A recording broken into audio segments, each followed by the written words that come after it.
샬롬 반갑습니다. 2026년 2월 넷째 주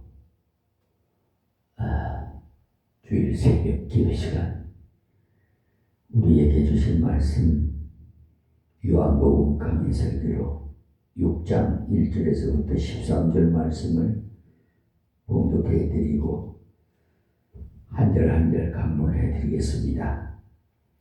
그 후에 예수께서 갈릴리 바다 곧 디베랴 바다 건너편으로 가시매 큰 무리가 따르니 이는 병인들에게 행하시는 표적을 봄이니라.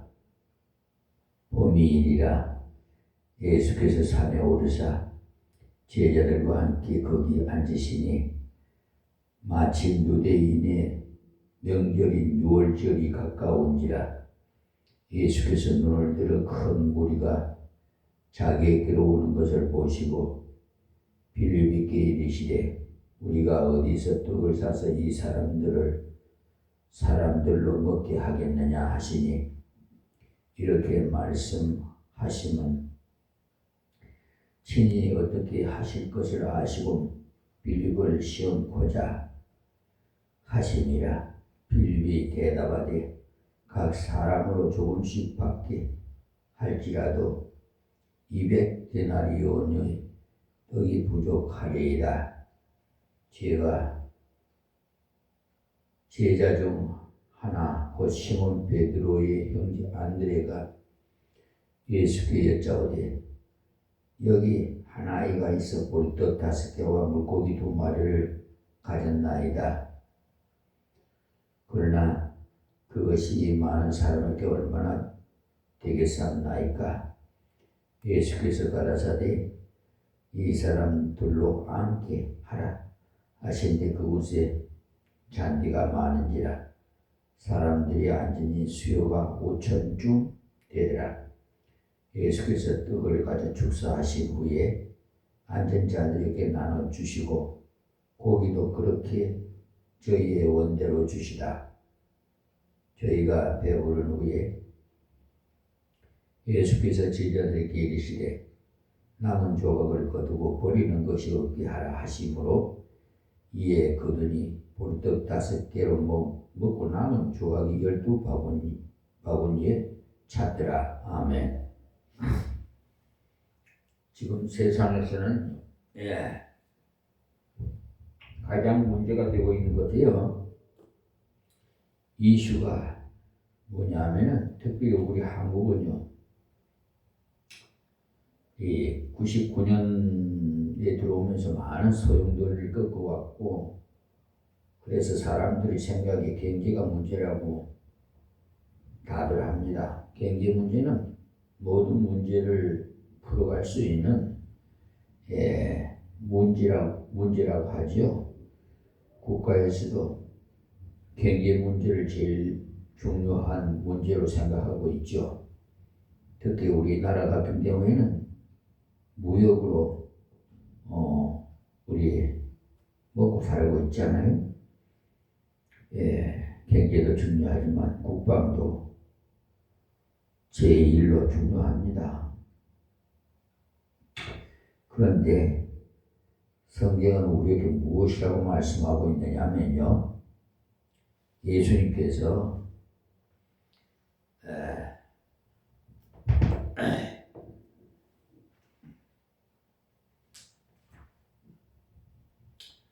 가시는 곳마다요, 제일 먼저 말씀하시는 것이 회개라, 천국이 가까웠느니라 하세요. 하나님과의 그 관계 회복이 제일 중요하다는 겁니다. 회개하라는 말은 다른 것이 아니고 하나님을 미워하지 말고 하나님께로 돌아오라는 그 말씀이에요. 하나님은 우리를 사랑하시기 때문에, 그러므로 하나님의 사랑을 의심하지 말고 빨리 죄를 회개하고, 하나님의 사랑을 의심하지 말고요, 빨리 죄를 회개하고 하나님께로 돌아서야 됩니다. 가장 중요한 것이 주님과의 관계 회복입니다. 그것은 틀림없는 말입니다. 저는 몇 주간 생각하면서 나의 목회와 지금까지 걸어온 길을 다시 한번 점검하면서 과연 내가 하나님을 사랑하면서 하나님의 일을 했는가? 내가 정말 하나님이 맡기신 사역을 감당하되 성도들을 섬기면서 정말 사랑하면서 했는가? 정말 이 강화도성을 사랑하는 마음을 가졌는가 하는 것에 대해서 다시 점검을 해봅니다. 잘못하면 목회의 실적을 올리고 어떻게 하면 많은 사람을 전도해서 큰 교회를 만들어야 되겠다는 야망의 사람이 아닌가 돌아보기도 하고요. 자신을 돌아보는 것이 참 필요합니다. 저는 자신을 분석하면서 정말 주님을 사랑하기만 하면 또 정말 하나님이 원하시는 양들을 사랑하기만 하면 그리고 이 우리에 들지 않는 양들을 사랑하기만 하면 하나님께서 우리를 통해서 이 세상을 변화시키고 우리를 통해서 하나님의 일을 하게 하실 줄 그렇게 믿습니다. 목사가 변하면 교회가 변하고 성도가 변하면 세상이 변한다고 하는 글을 읽어보았어요. 맞는 말씀이 목사가 변하면 교회가 변하고 성도가 변하면 세상을 변화시킬 수 있어요. 하나님 가장 관심을 가지신 것은 하나님과의 관계 회복인데 주님은 그것을 가는 곳마다 가르치십니다. 그 다음에 주님이 하신 것이 또 뭐냐면 하나님이 우리를 얼마나 사랑하고 있는지 하나님께로 돌아오라는 겁니다. 많은 사람이 육체의 고통으로 고민하고 있죠. 주님은 그 육체의 고통을 치료하시는 것을 두 번째로 많이 하셨어요. 예수님이 천국 복음을 전하는 것 다음으로 많이 하신 것이 정신적으로 잘못된 사람들, 귀신 들린 사람들과 육체의 병을 많이 치료했어요. 그래서 사람들이 많이 몰려옵니다. 우리들도 예수님의 관심이 우리의 관심이 되어야 되고 예수님이 원하시는 것을 몸된 교회가 감당해야 할 줄 믿습니다. 우리들도 하나님과의 관계 회복을 위해서 복음을 전하는데 전력을 기울여야 되고 고통받는 사람을 돌아보는 육체를 치료하는 일에도 하나님의 은혜 주시기를 기도하고 돌보는 일에 우리 하나님의 교회가 잘 감당해야 되겠습니다. 그래서 오늘 배울 이 요한복음 6장은요 영적인 것과는 조금 차이가 있는 내용인데 그때 사람들이 예수님께로 올 때는 별로 기대하지 않고 왔던 것들이 이루어지는 내용입니다. 예수님께서 올 때 천국의 복음에 육체의 병이나 또는 정신적인 고통을 해결받기 위해서 왔는데 주님은 거기에만 관심이 있는 것이 아니고 우리의 배고픔에도 관심이 있어요. 하나님은 우리에게 생명에 관한 은혜를 주시기를 원해요. 그리고 우리의 육신이 강건해서 이 몸 바쳐서 하나님의 뜻대로 살아서 하나님께 영광을 돌리기를 원하십니다. 그러나 우리가 살아가는데 필요한 양식도 풍족하기를 원하고요. 아니 우리는 잘못된 사상을 가져가지고 청빈을 대단히 좋아하는데 청빈은 좋은 겁니다. 그러나 청빈에서 그치면 안 돼요. 청빈에서 그치면 아무도 형제를 도울 수가 없잖아요. 우리는 하나님께 청부를 구하고 그 얻는 길을 찾아야 돼요. 지금 많은 사람들이 재벌을 부러워하죠. 그러나 재벌을 존경하지는 않습니다. 부를 모으는 방법이 대개가 부정하기 때문에. 그러나 참다운 부자는요 존경을 받아야 합니다. 정당하게 벌어서 귀하게 쓰는 부자는요 하나님의 사역에 쓰임받게 되는 겁니다. 니고데모나 아리마대 요셉을 보십시오.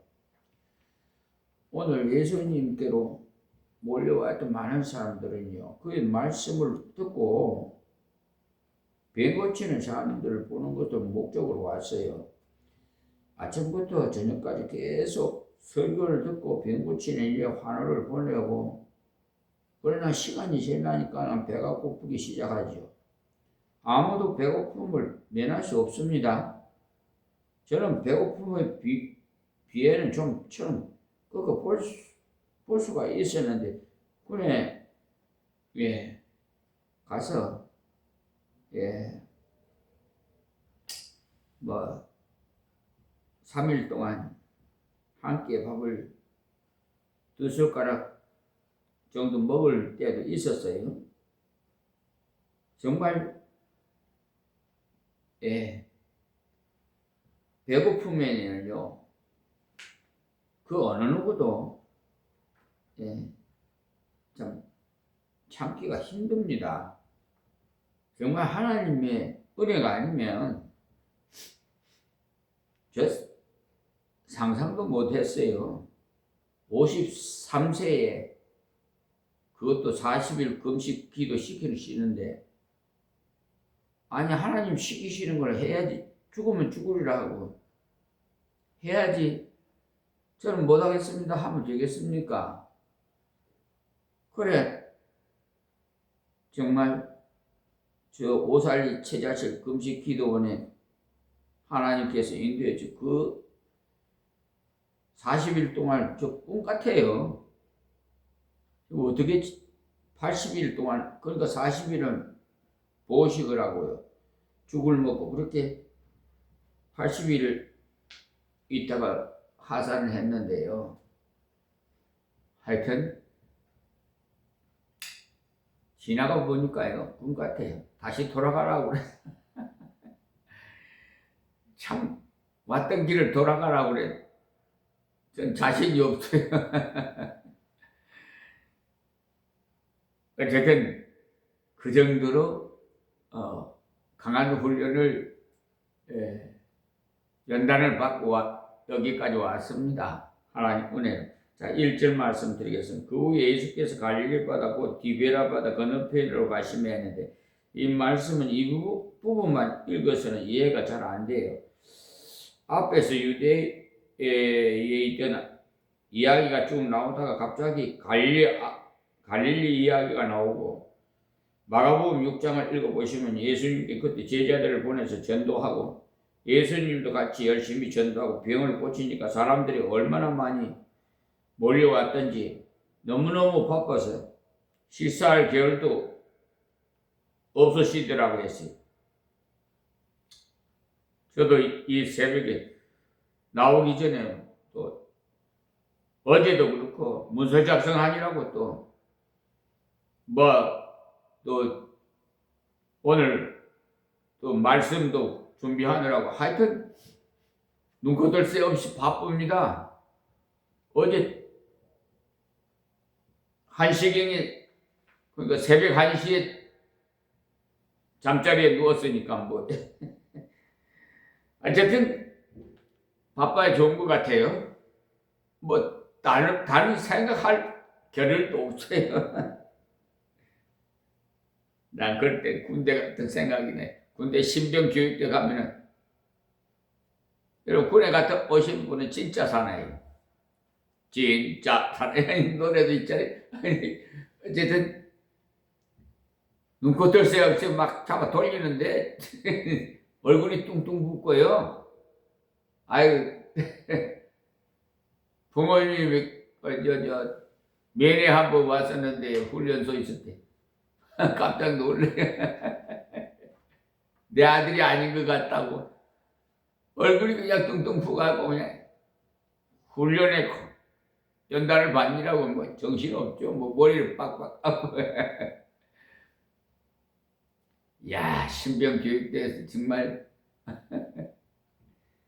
그런데 그 생활 다 한 것 같은데도 또 가면 시작이야 또. 예. 비전 부대에 배치되면요, 또 아주 최고 쫄병을 해서 짝대기 하나 1등병, 2등병, 예. 이야, 참. 그래서요,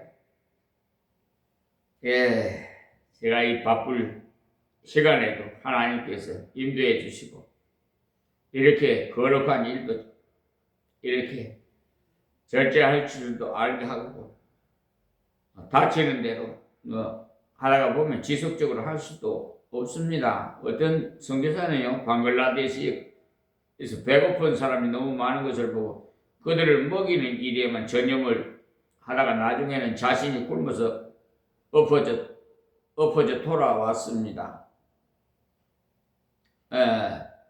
그러면은 안 되겠죠. 거룩한 일도 절제하면서 잘 조절해야 돼. 예수님께 그때 너희들 잠깐 쉬어야 되겠다 하시고는 배를 타고 건너편으로 갔죠.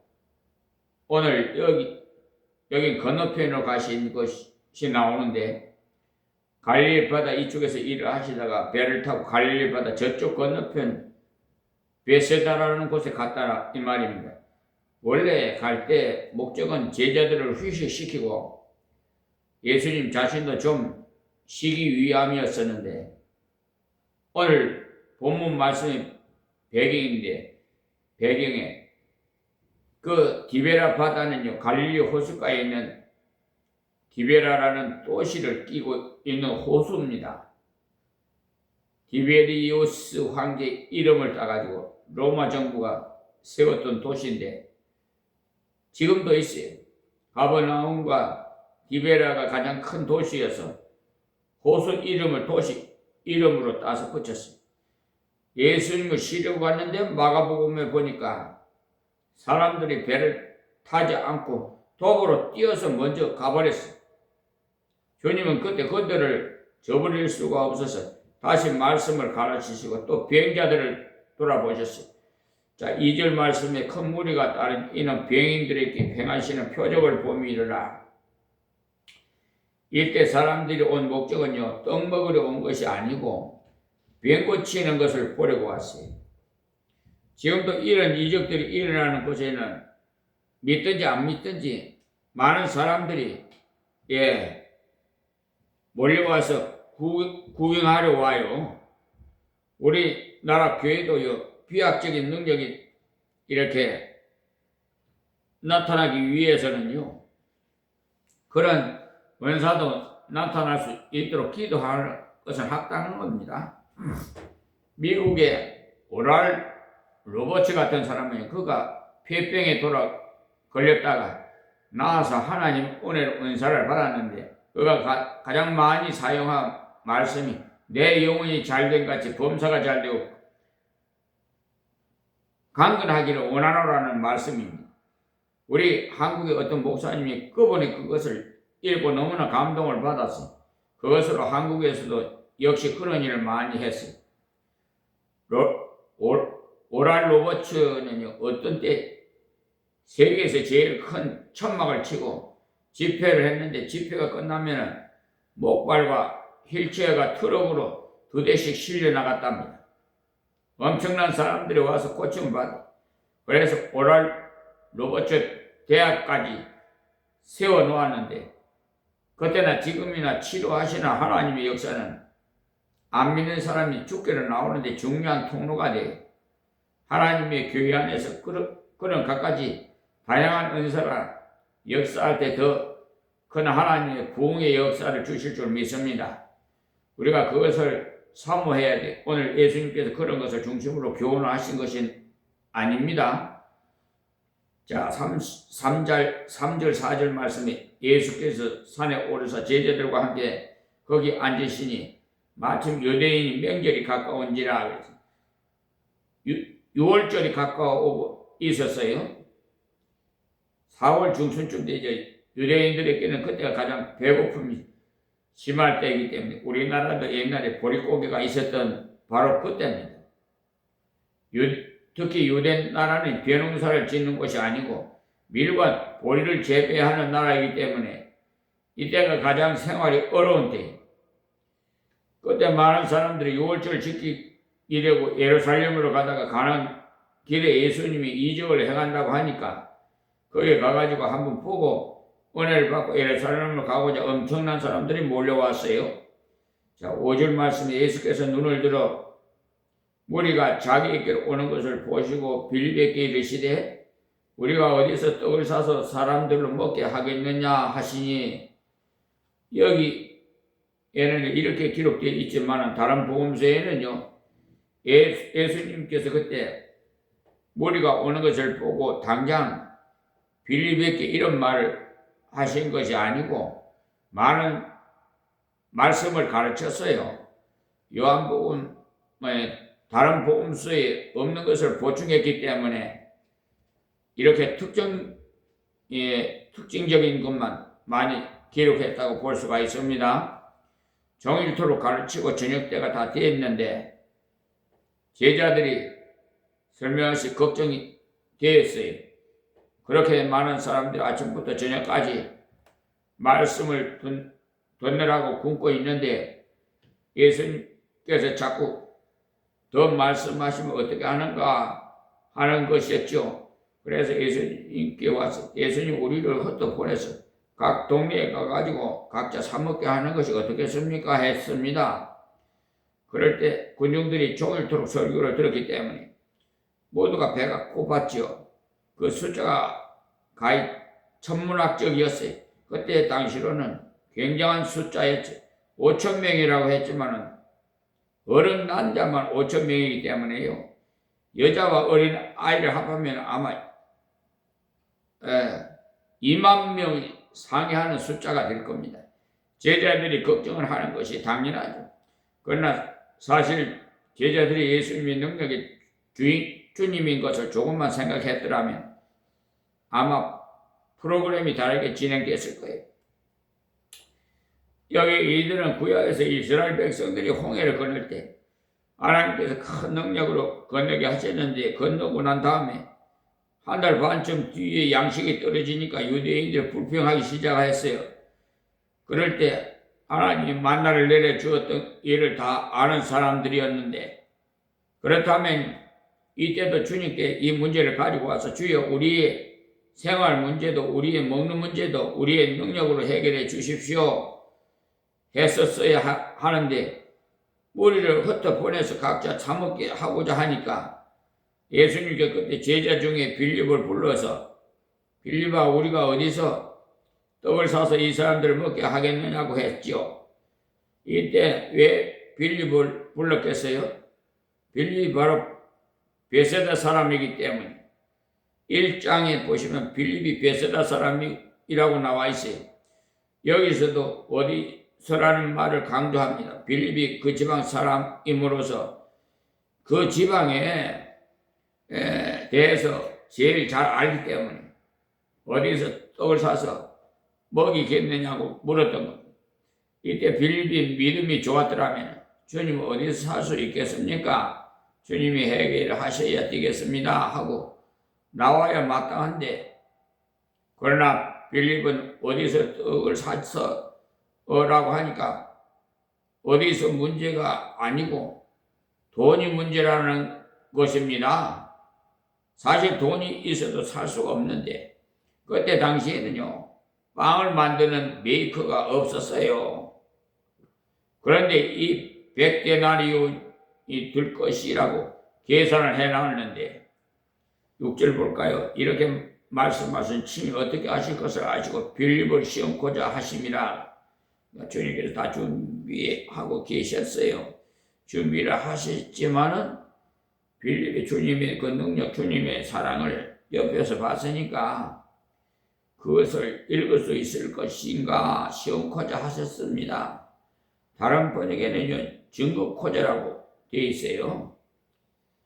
주님은요 자기가 해결할 것을 다 아시면서도 빌립에게 그것을 물어보셨는데, 주님은 지금 우리를 향해서도 마찬가지로 이 도성을 살려라, 이 도성에 고통받는 자를 돌아보라 이렇게 하실 때 주님은 우리의 힘으로는 못할 줄 아시고 말씀하셔요.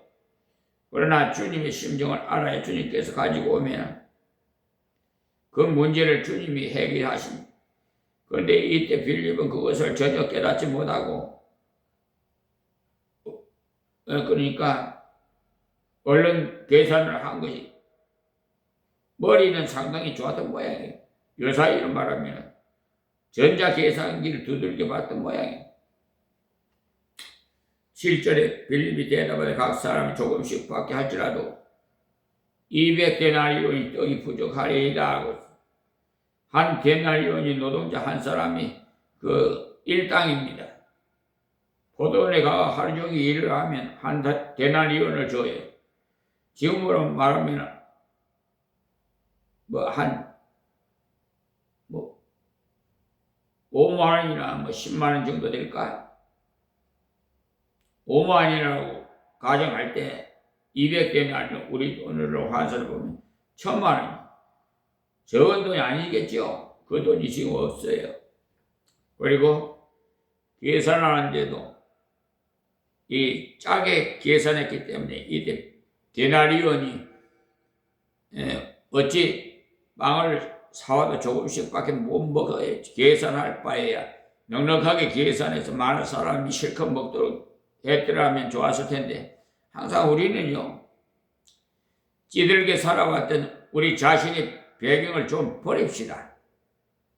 유대인들이요, 가난하게 살아왔기 때문에 하나님도 가난한 것이라고 생각을 했던 모양이에요. 여러분은 하나님을 가난한 분으로 만들지 마세요. 하나님은 풍성한 분, 하나님께 구하실 때는요, 큼직큼직하게 구하세요. 입을 크게 벌렸어요. 무딘은 자주 말하기를 하나님은 위대하신 분이니까 큼직큼직하게 구하는 것을 좋아한다고 했어요. 성경을 보면 확실히 그런 것을 알 수 있어요. 하나님은 하나님으로 믿는 증거가 그거예요. 그런데 여기서 참 놀라운 일이 벌어집니다. 주님의 지혜자 빌립은 좋은 머리로 계산을 하고 걱정을 하고 있는데, 8절에 보면 제자 중 하나 곧 시몬 베드로의 형제 안드레가 예수께 여짜오되, 그러니까 안드레의 특징은요, 개인주의적인 사람입니다. 바나바와 같은 사람이에요. 전도에도 안드레식 전도가 있는데 맨투맨으로 하는 전도예요. 자, 9절에 여기 한 아이가 있어 볼떡 5개 물고기 2마리를 가졌나이다. 그러나 그것이 이 많은 사람에게 얼마나 되겠사옵나이까. 그러니까 주님께 보고를 했는데, 안드레도 이때 믿음이 있어서 이것만 갖다 바치면 주님이 다 먹일 것이라 생각한 것은 아니에요. 그러나 그것이 이 많은 사람에게 얼마나 되겠사옵나이까 라고 말하는 것을 보면은 그런 믿음이 없죠. 예수님과 빌립이가 이야기하고 있는 것을 어린 아이가 옆에서 들었어요. 이 어린 아이가 예수님의 설교도 듣고 이적도 보러 가겠다고 했을 때 그의 어머니가 도시락을 싸준 모양이에요. 이 집은요, 가난한 집이었는데, 원래 유대인들은 보통 먹는 음식을 고운 가루, 즉 밀가루로 만든 빵입니다. 곱지 않은 가루는요, 보릿가루고요. 보릿가루로 만든 떡이라고 하면 우리는 자꾸 실떡으로 생각하기 쉬운데, 빵입니다, 빵. 그 빵 5개와 물고기 2마리를 넣어서 도시락을 싸준 것입니다.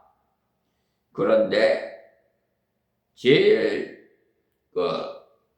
정신 먹을 수 있는 분위기가 되지 못했어요. 예수님께서 계속 말씀을 하시거든요. 그런데 예수님 빌립하고 먹을 것에 대해서 이야기를 하니까 예수님 배가 많이 고프신가 보다 생각하고 자기가 가진 것을 순순한 마음으로 주님을 사랑하는 마음으로 드렸어요. 다른 이유는 없어요. 그 빵을 가지고 이적을 일으키라고 달라고 그런 마음으로 바친 것도 아닙니다. 하나님은 나에게 순수한 것을 진심으로 갖다 바칠 때 하나님께서는요, 그것을 통해서 이렇게 또 놀라운 일을 하세요. 그런 일들이 교회사에서 보면 종종 나오는데, 미국에서도 그런 일이 있었어요.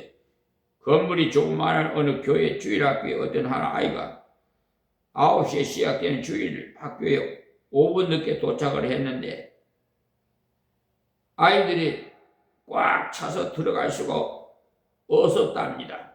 그럴 때 선생님이 나오시더니 미안하다. 다음에 교회를 더 크게 짓거든랑 그때 오느라고 하고 돌려보냈어요. 이 아이가 울면서 돌아갔어요.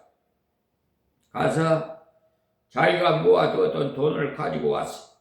1센트라는 적은 금액의 돈이었어요. 100년 전에 이야기이기 때문에 그때 1센트는 요즘과는 달리 그래도 뭔가 사모을 수 있는 액수입니다. 초등학교 2학년의 그 아이로서는 아주 귀중한 돈이었어요.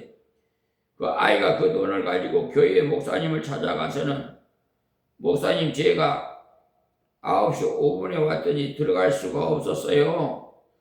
그래서 나 같은 아이가 있으면 안 되니까 빨리 이것을 가지고 교회를 지어주세요. 이렇게 했어요. 그 이야기를 들은 목사님은 기가 막힐 노릇이. 그러나 마음 한구석을 찡 했어요. 야, 정말 이 아이가 예배를 드리려 왔다가 예배를 못 드리고 돌아갔구나. 무척이나 마음이 아팠겠다. 그래서 그날 예배 시간에 그 1센트를 가지고 단상에 올라갔어요. 여러분, 우리 교회 한 어린아이가 예배를 드리러 왔다가 교회가 너무 작아서 들어오지 못하고 돌아갔다가 이 귀중한 1센트를 가지고 왔습니다. 이것을 가지고 교회를 지어달라고 하는데 여러분의 생각은 어떻습니까? 하고 설교를 했더니 그날 당장 재직회를 모여서 우리가 빨리 지어야 되겠다 하고는 열심히 헌금을 해가지고 교회를 지었다고 합니다. 교회를 잘 짓고 난 다음에 교회 이름 뭐라고 지을까 고민하다가 1센트 교회라 하자 하고 결정이 돼가지고 그 교회가 1센트 교회가 되었어요. 적은 액수라도 정말 정성을 들인다면 하나님께서 기뻐하시고 저는 오늘 새벽에 깜짝 놀랄 일이 있었어요. 처음에 저는 이것이 무엇인지 몰랐는데 아마 1년 동안 모았던 모양이에요. 어떤 분이 아주 어려운 분인데 동전이 가득 들어있는 대리 저금통을 드렸어요. 그래서 하나님께서 우리 이런 정성들을 기뻐하십니다. 많은 돈이 중요한 것이 아니고 이 아이가 자기가 드릴 수 있는 것을 하나님께 다 드렸습니다. 그랬더니 놀라운 사건이 벌어졌어요. 이 물고기도 다른 복음서에 보면은 입두스라고 해가지고 물고기라는 뜻으로 쓰여져 있어요. 그러나 요한복음서에서는 옵사리아라는 단어를 썼는데 절인 작은 물고기라는 뜻이에요. 뭐 소금에 절이든지 간장에 절이든지 절인 물고기라는 뜻인데 우리나라의 젓갈을 담는 것과 비슷해요. 유대인들도 요즘 조금 짜게 먹어요. 갈릴리 바다에서 큰 고기를 잡으면 시장에 가져가고 작은 고기를 잡으면 놓아주고 그 중간에 팔 수도 없고 놔주기도 뭐한 그런 그런 걸 나누어 같이 먹어요. 그런 것을 반찬으로 넣어왔다는 건데 이것을 볼 때 이 가정 가난한 가정 자 10절 말씀에 예수님께서 가라사대 이 사람들로 앉게 하라 하시는데 그곳에 잔디가 많은지라 사람들이 앉으니 수요가 5천쯤 되더라. 여기서는 이 정도로 기록이 되어 있는데 다른 복음서에 오면 50씩 100씩 앉게 하라고 되어 있어요. 50명씩 100명씩 그러니까 우리가 소품을 가면 수건 돌리기를 할 때처럼 둘러 앉게 만들었어요. 그곳에 잔디가 많은지라 사람들이 앉으니 수요가 5천쯤 되더라. 마가복음에는요 푸른 잔디가 있었다고 기록되어 있어. 그때가 4월 중순이기 때문에 잔디가 파릇파릇 올라올 때지요. 우리도 머지않아 이 봄 기운이 들어오면 잔디가 쏟아 올라올 겁니다. 기대하세요. 자, 11절 말씀에 예수께서 떡을 가지고 축사하신 후에 많은 앉은 자들에게 나눠주시고 고기도 그렇게 저희 원대로 주시다 그랬는데 예수님께서요 그 도시락 하나를 가지고 축사하셨다고 했습니다. 축사의 그 원래 뜻은 감사입니다. 감사. 그 많은 사람들 앞에서 하나님 감사합니다 하고 기도했어요. 축사예요. 그러니까 감사 놀라운 기적을 가져오는 줄 믿습니다. 여러분이 진심으로 감사하면 하나님께서 범사에 감사하는 것이 하나님의 뜻이기 때문에 하나님의 뜻을 행하는 자에게 주시는 풍성한 은혜를 받게 됩니다. 예수님께서 여기서 그것을 보여주셨어요. 제가 어느 책을 읽어보니까 어느 목사님이 그런 글을 써놨더라고요. 한국에서 있었던 일인데 목사님께서 성도를 가르치실 때 기도할 때 감사할 줄 알아야 하나님이 응답을 받는다고 가르치셨어요. 기도할 때 자꾸 달라고만 하지 말고 감사를 하라고 했다고 합니다. 그 교회에 예수 믿는 사람 남편을 위해서, 그 믿지 않은 남편을 위해서요 10년 동안이나 기도를 해오던 부인이 있었는데 간절히 기도해도 돌아오지 않았지요. 그래서 그 남편이 술을 얼마나 많이 먹는지 그날도 술을 엄청나게 많이 먹고 곤드레 만드레 뒤에서 들어와서 누워 자고 있었는데 하나님 아버지 저 영혼을 구원해 주십시오라고 기도하는데 목사님이 감사하며 기도하라는 그 말씀이 생각이 나서 감사를 먼저 했다고 합니다. 처음에는 감사를 해도 감사할 것이 없더라고 했어요. 왜냐하면 술 먹고 들어 누워 자는데 무슨 감사가 무슨 감사가 나올 것이 있겠어요? 그런데도 가만히 생각해 보았다고 합니다. 곰곰이 생각해 본 결과 그래도 없는 것보다는 낫다는 생각이 곤드레 만드레 술에 취해 자는 남편이 있어서 없는 것보다 있으니까 감사하다는 거예요. 여러분 부부간에도 원수같이 사는 사람도 있어요. 저 원수 덩어리 언제나 죽을 거 하고 죽기만을 바라는 사람도 있습니다. 내가 그런 사람 봤어요. 그런데 실제로 죽었어요.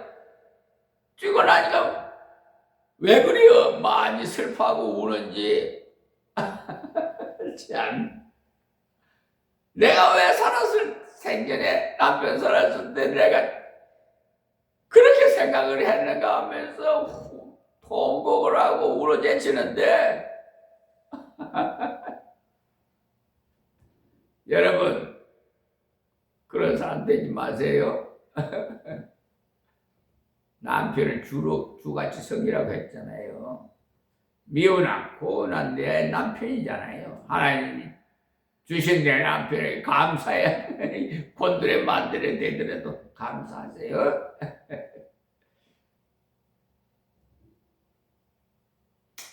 감사할 게 왜 없어요? 뭐 엄청나게 많아요. 정말. 예. 여러분이 지금 숨 쉬는 그 공기를 돈으로 사서 마신다면 어떻게 하겠어요? 예? 또 태양을 받는 것도 돈으로 태양을 받는다면 어떻게 하겠어요?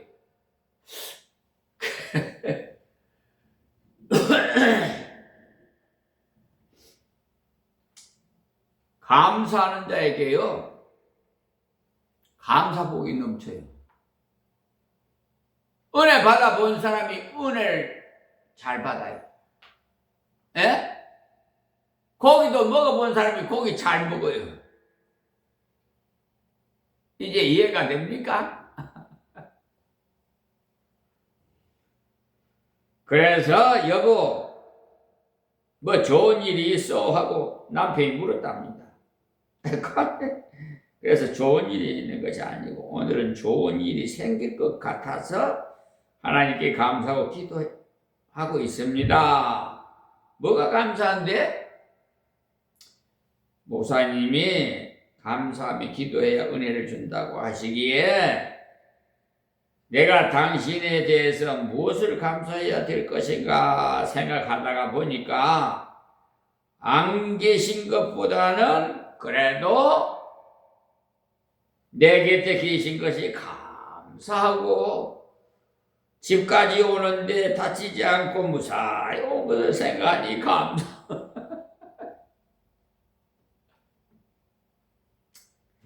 지금까지 술을 먹었지만 아직까지 위장이 건재한 것을 보니까 감사하고 이렇게 여러 가지 감사할 것이 많아서 계속 감사하다가 보니까 내 마음도 위로를 받고 하나님께서 은혜를 주셔서 감사하고 있습니다 하니까 이 남편이 술을 먹었지만 정신이 소설아쳐 깨지더라고 합니다.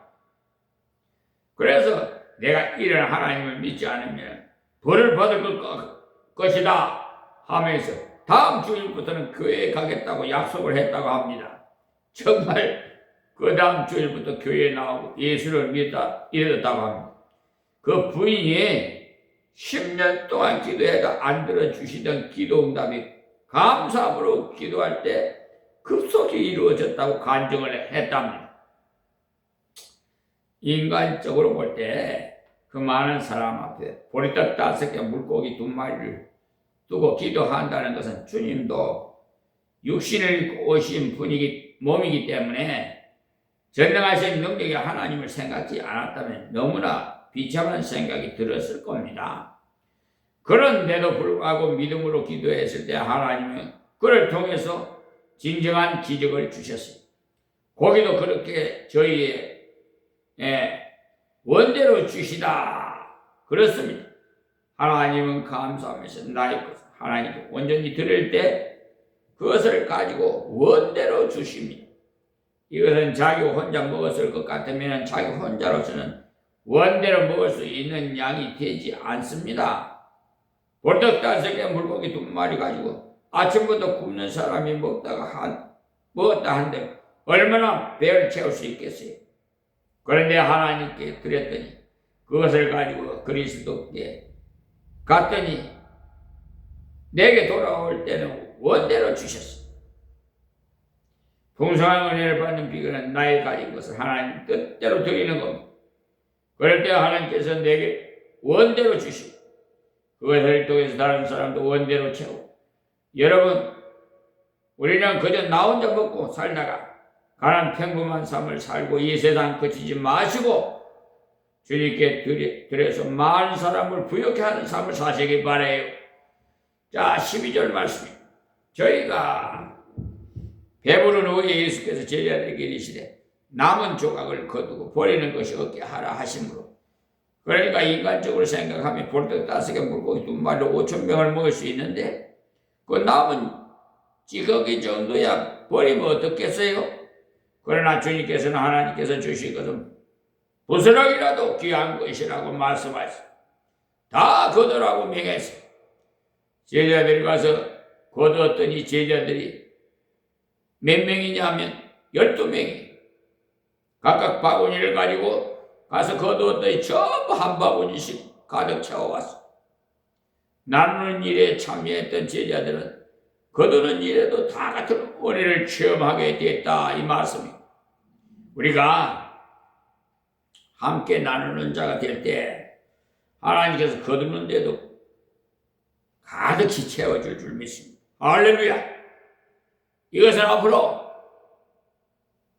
나는 먹을 수 있는 자라는 것을 보여주신 예수님의 말씀 주님께서 왜 풍족히 거두는 것을 보여주셨는가? 오늘만 먹이는 것이 아니고 너희 삶은 나에게 잡혀있다는 것을 우리에게 가르쳐주기 위한 것입니다. 제자들에게 야 너희들 나눌 때 신났지? 그러나 많이 나누어줘도 없어지는 것이 아니고 나누어줄수록 오히려 가득 채우시는 것이 하나님의 나라의 법칙이다. 그것을 가르치신 것. 하나님 뜻대로 나누시면 하나님께서 더 풍족히 채우실 줄 믿습니다. 할렐루야. 13절 마지막 절라 마치겠습니다. 13절. 이에 거두어보니 보리떡 5개를 먹고 남은 조각 12바구니에 찼더라. 그렇게 제자들로 하여금 거두게 했더니 보리떡 5개를 먹고 남은 조각 12바구니에 가득 찼더라고 했어요. 그러므로 오늘 새벽 말씀을 기억하시고 정말 우리는 예수 믿어서 생명을 얻고 예수 믿어서 구원의 육신까지 강건함을 얻는 것에 그칠 것이 아니고 많은 사람을 풍족케 하는 하나님의 사람이 되시기를 바랍니다. 여러분 마음에 찔리는 거 없습니까? 아마 이 말씀 듣는 분 중에 마음이 찔린 분이 은혜 받는 사람이 아시겠어요? 네. 마음에 찔림도 없다. 무덤도 많다. 은혜를 못 받은 사람이에요. 이게 무슨 말씀인지 아시겠니? 어쨌든 경제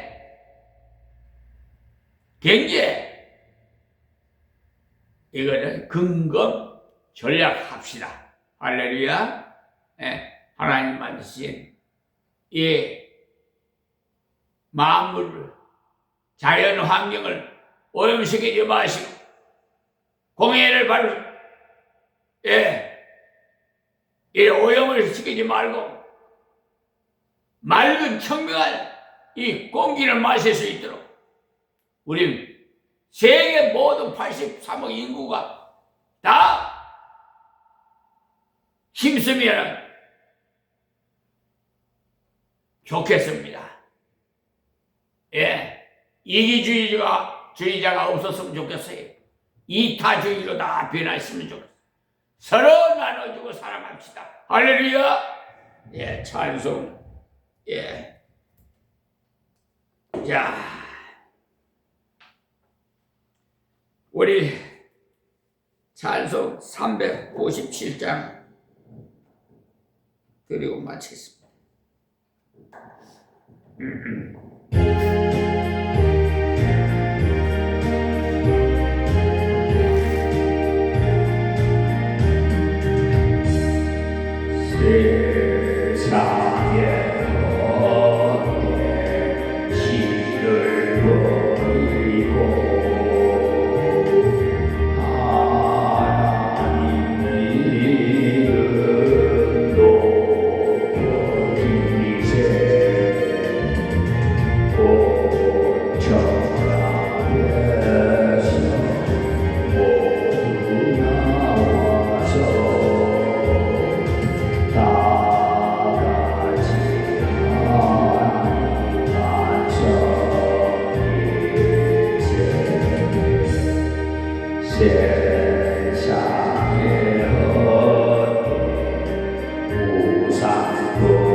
저